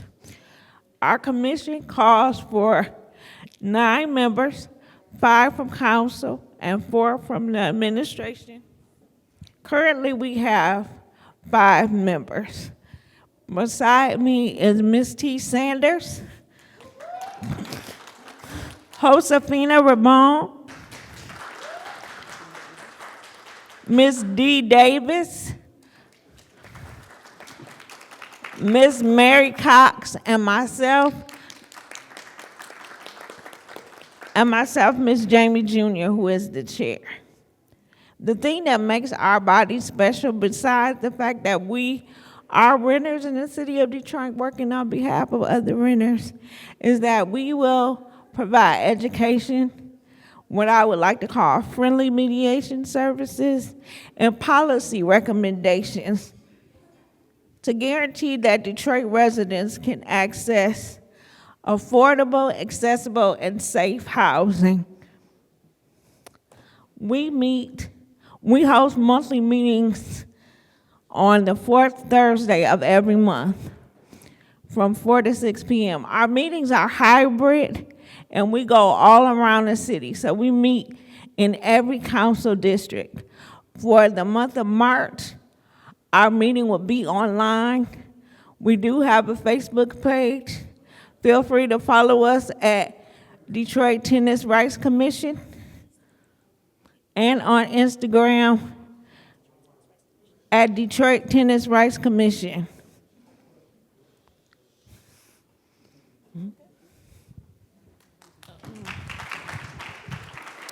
And as usual, Ms. T will be in a district near you. And yes, we will be breaking bread to talk about stories. So please bring your people out. Thank you. Thank you. Thank you. So I'm also working with the lovely Tenants' Rights Commission here, and so they are our commission members, and we wanted to let residents know that they are available. And so if there are concerns, we have created a city process where our commissioners are available. And I heard somebody mention the silo departments, right? We are trying to create an ecosystem where if you have an issue with the city of Detroit, you can come to the Tenants' Rights Commission, and our inside office will help tenants navigate to the correct space. So we have the commission members, and we also have Tenants' Rights Commission staff at the city of Detroit. And so they are back here, and I just want them to give a quick introduction. If you all want to come up and just quickly introduce yourselves and just inform us of what you're doing on the city side as well to kind of help the silo departments. Thank you, LaToya and Marcia.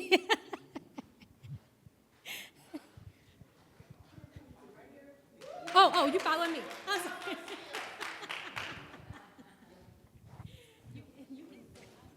Oh, you thought, can you go to that mic? Because that mic, they can see you on camera.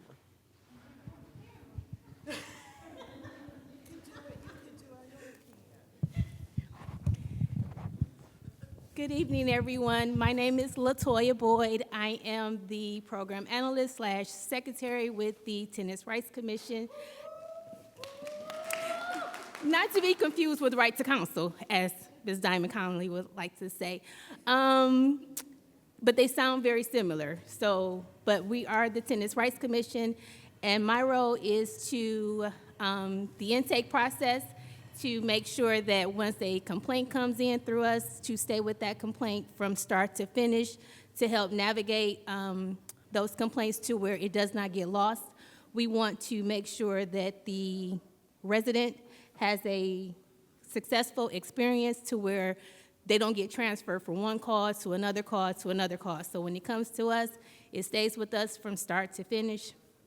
Depending on what the complaint is, it will either go to Paralegal 1, Kimberly, or to Marcia, who is in the back, and that's just the start of the process. So I will transfer it over to Kimberly, but that is my role, is to assist the commission members as they need support as well, and to just be that extra resource to the residents of the city of Detroit to make sure that we can keep the reduce the eviction process, help continue educate them, and just be that extra layer of support. Kimberly.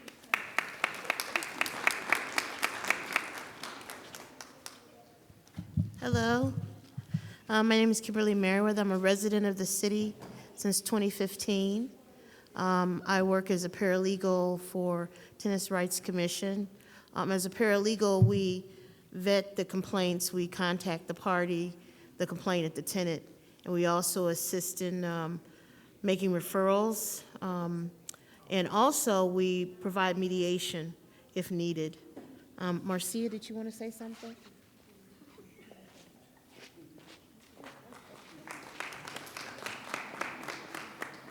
Good evening, everyone. My name is Marcia Clark. I am also a paralegal, too, on the Tenants' Rights Commission. My job is basically to do the same thing that Kimberly does. We act as a bridge from the complaints coming in to actually processing the complaints and being able to connect residents to different resources. So if you have a complaint, if you're having issues, it goes beyond eviction, it goes with services, things that if you're having issues with your plumbing or issues with rodents or anything like that, you just reach out to us. We will assist you the best way we can, and I'll be one of the contacts for that. So thank you, everyone, and I'm glad everyone came out. Thank you.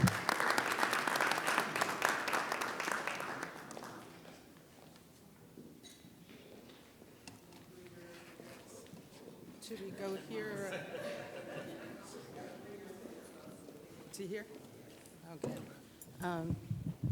Okay, good evening, everyone. My name is Sharon Moore, and I'm one of the attorneys who works in the Right to Counsel program through Legal Aid and Defender Association. I tell people all the time this is the work I was born to do, and when my husband gets upset about that, I tell him I'll sooner find a new husband than a new purpose. But I'm here today because I want to share a moment that I'm very proud of, being able to help a family that incorporates all the things that we've talked about tonight. A family with young children, a woman who was in the midst of it. She was pregnant, no heat, no hot water, and it did cause her to deliver early. And that was a tragedy in the midst of winter. But fortunately, we were able to get a really good victory for them. In fact, it just finished a jury trial where the jury said, no, you don't owe the landlord any money at all. So I would like to...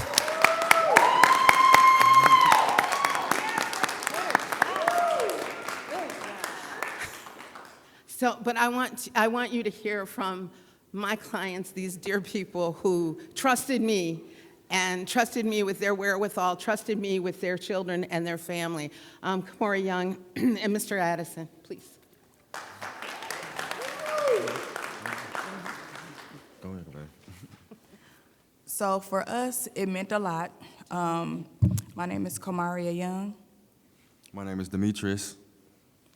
We had a moment where we paid a sudden amount of money, just about $5,000 to move into a home. And I was roughly about 8 months pregnant at the time. We wanted to find somewhere where we'll be able to be comfortable as we're bringing a new addition in the home, and we also did not know the gender. So we wanted to make sure we had extra space in case we got that girl. So to give someone this money, and imagine I'm 8 months pregnant, I know I have to come off work at some point because I have to deliver and recover. So to do that and to move in, and we were told that the house was being renovated, we get there and we realize that there's no heat and hot water and the family is moved in. Upon calling the landlord, we was given a passive-aggressive comment that it was working when I was there. And then I'm out of the country. I will be in touch next week. Well, next week was an issue because now it's cold. We have a small child that is 3, and it became a lot. So imagine being a mother, being pregnant, and getting a phone call from your significant other, your fiance, that the house is cold, and your child is crying, and there's no way to warm him. And as a man, he's frustrated. He's highly upset. He said something has to be done. He called DTE, he called the water company, and was stated that the meters are running. It's a comment and an issue with your landlord. You have to contact them. As a mother, that's heartening for me, especially being that I work in the community and I help women that's in childbirth and pregnancy. It hurt my feelings. So I got on the phone, I contacted United Housing Coalition. They walked me through the whole process of what we needed to do, and we contacted the city inspector. After we reached out to him, we was given a 30-day notice from this landlord who was supposed to come out within a week. She gave us a 30-day eviction note by email to be out of her home since we were not satisfied with her house. And that was the last comment we had from her. We didn't even know that we had a court date. Someone came to our home from United Coalition on Lakeshore, knocked on the door and said, you missed your first court date. Here's the second one. Here's the case number. Please be there, and we'll be there to represent you, and told us where to go. From that moment, we continued to have support. Ms. Moore was there. She walked us through the entire process. We did everything that she asked us to do, and she made it real easy and simple. It wasn't hard at all to get in contact with her either. And so with that, she gave us the confidence that we could take it to trial. Because as a mom, and that hard work that we did to give her $5,000, I refused to give her another dime. And so we did what we had to do. And with her help, we were able to not only keep the funds that we have so we can move, but to also receive back the money that was paid into escrow.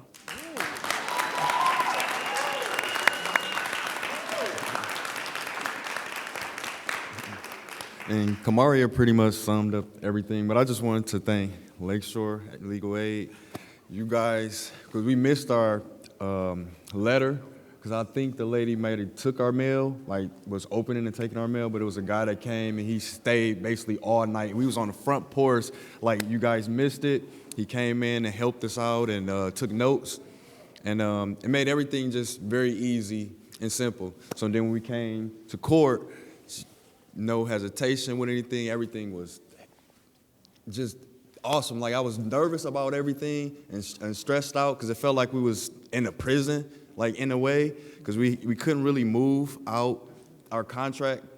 And Ms. Moore, I don't know how much I can thank her, but I feel like she was just like the defensive player of the year. To me, she feel like she's the defensive player of the year. She was all over it. So I wanted to thank the Right to Counsel, and I appreciate everybody that came here and that's supporting us and our testimony.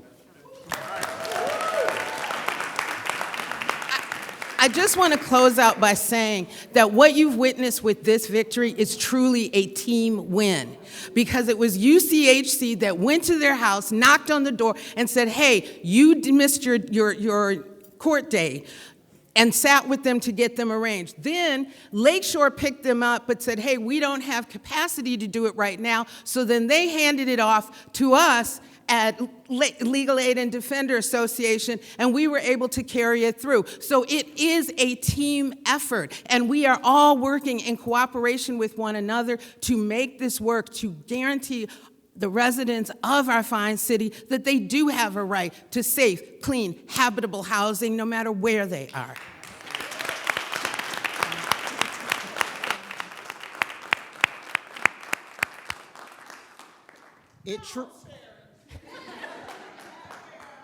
It truly takes a village, and these are just a few of the examples.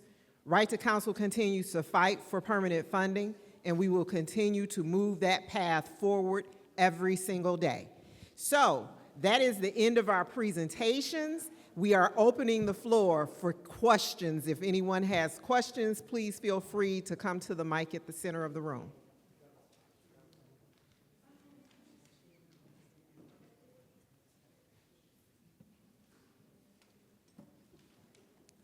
All right, I guess we did a job, didn't we? Thank you so much. Oh, wait a minute, I think we got...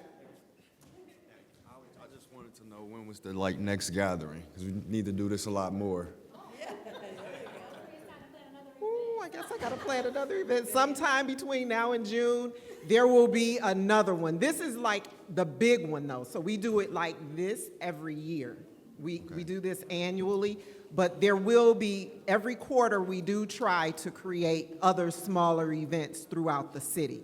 So I will definitely make sure that you are on the list. Thank you. Okay, you're welcome. So you are free to visit with vendors. If you are in a situation right now where you need to speak with an attorney, we also have attorneys here to talk with you for private consultations. Other than that, I think that Valerie, we concludes do our... have 2 questions from the online Oh, audience. I'm sorry, I forgot about one. I'm so sorry. I did see Patricia with her hand up. Patricia, if you're still in the audience, please feel free to unmute yourself and ask your question. Yeah. Patricia, if you're no longer in the audience, I do have Starlette. Please forgive me if I mispronounce, but I just unmuted your mic. Feel free to unmute yourself and ask your question. Hi everybody. My name is Starlet. And you said it right, thank you.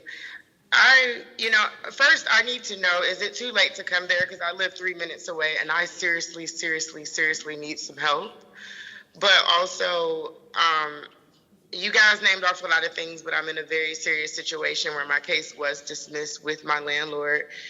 And the case went by so fast, I'm kind of just sitting here confused right now. And I'm very grateful for the help that I have received from, the United Housing Commission. But I need much more information than what I've been left with dealing with the landlord, where my building is completely, it's like dilapidating. I'm dealing with a constructive eviction right now, and the basement has flooded. I've been doing this for 7 months. My mental health is not okay dealing with my landlord. I need to know what's next once my case has been dismissed, because nothing has been repaired, nothing has been sanitized. Nothing has been taken care of at all. And yes, my case was dismissed, and I still live here with no place to go. And I have pets, and it's just myself. I have no family. What are you expected to do if your case has been dismissed and you are just sitting here? I'm dealing with mold and literal feces on the floor. I was on the news 2 months ago. Nothing has been handled in my building. This man is just painting over everything and leaving the feces on the floor. And even though I've had the city come and I've done all of this research for literally 6 months, I've had zero mental peace in this process. What do I do at this point? I need help. What was her name? Starlet, thank you for sharing that question with us and giving us insight into your question. I have a couple of different things. Is Leslie still online from United Community Housing Coalition?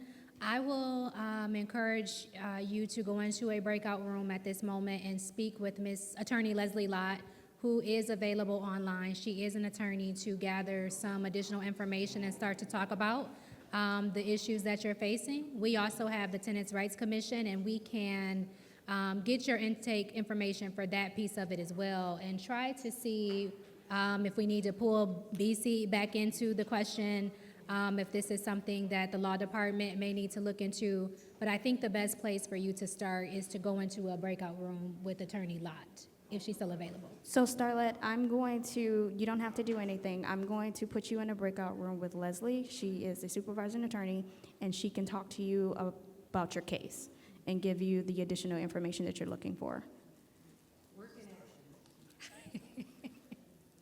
Give me just one moment, and I will send you over there with her.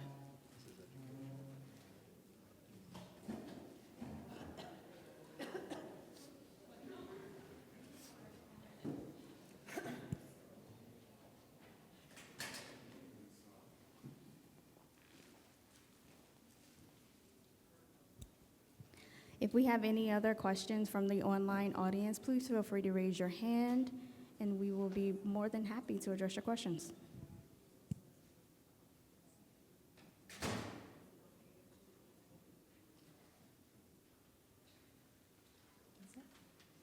All right. Thank you all to the in-person audience who is still here, to the online audience. I really appreciate you for being here and your support of Right to Counsel, and until next year. But you will hear from me right before then. Thank you.